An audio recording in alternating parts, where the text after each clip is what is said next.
Assalamu alaikum wa rahmatullahi wa barakatuh. Sheikh Sa'id Al-Ghamidi ya bada wannan kissa, yake cewa wannan kissa ce ta wata mata mabukaciya.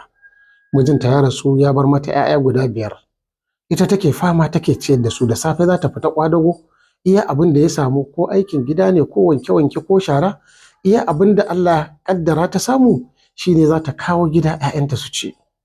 Wata rana ta fita aiki, tana dawowa sai ta ga wani bawan Allah mutane sun sa shi a gaba suna ta dukansa, suna nuna masa yatsa da zargi, maganganu dai ana ta gaya masa maganganu, ana dukansa.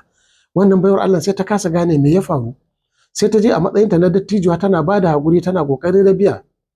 Su kuma suna cewa ba za mu haƙura ba, ba za mu yarda ba. Ta ce me ya faru?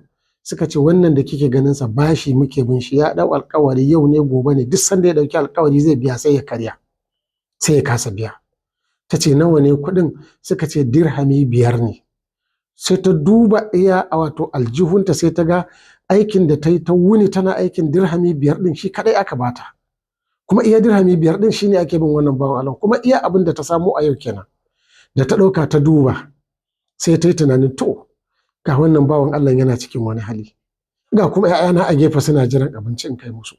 Idan na ɗauki wannan kuɗi na bashi, yara ba abin da za su ci. Idan kuma ban ba shi ba, to shi ko wannan bawan Allah ban san me zai faru da shi ba. Kawai sai ta ce to ga kuɗin naku ku rabu da shi. Ta ɗau dirhami 5 ɗin da ta wuni tana aiki, yara na jira ta kai musu abinci, ta haƙura ta ɗauka ta bashi. Ta kama hanya tana tafiya, ashe a gefe akwai wani bawan Allah ya ga abin da ya faru. Sai zo same ta, ya ce baiwar Allah bari rage miki hanya. Ya ɗauke ta suna tafiya tiryan bai ce komai bai, rage mata hanya, dama bukatarsa ya ga gidan da take.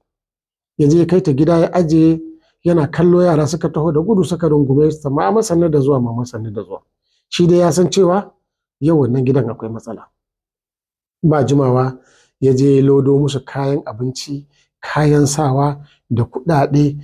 A takaice ya zo sakamakon wannan aikin alherin da ta yi, ta sadaukar da abin da za ta siya wa 'ya'yanta abinci domin ta kubutar da wani bawan Allah da ya shiga wani yanayi. Sakamakon wannan Allah ya azurta ta da ita da 'ya'yanta, wanda tun daga ranar ba ta ƙara fita kwadago ba. Allahu akbar, Allahu akbar. Allah madaukakin sarki yake cewa wa ma anfaqtum min shay'in fa huwa yukhlifu wa huwa khairur raziqin. Dukkan abubuwan da kuka bayar na alheri, to Allah zai maye muku gurbinsa da mafi alheri, wa huwa khairur raziqin, kuma Allah shine mafi alherin masu azurtawa. Annabi sallallahu alaihi wasallam yake cewa a cikin hadisul Imam Muslim, wallahu fi auni al-abd ma kana al-abdu fi auni akhihi. Allah zai taimaki bawa muddin wannan bawan ya kasance mai taimakon dan uwansa. Allahu akbar. Darasin da zamu dauka anan shine kada ka rena kyautar da zaka yi, kada ka rena sadakar da zaka yi, ka yi ta tsakani da Allah duk bukatarka, kamar yadda Allah ya faɗa wa yu'thiruna ala anfusihim walau kana bihim khasasa, suna fifita wasu a kansu duk da ma suna da bukatar.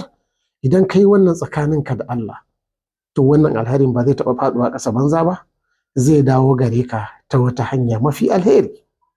Allahu akbar. Allah maɗaukakin sarki ya samu cika da imani. Wassalamu alaikum wa rahmatullahi wa barakatuh.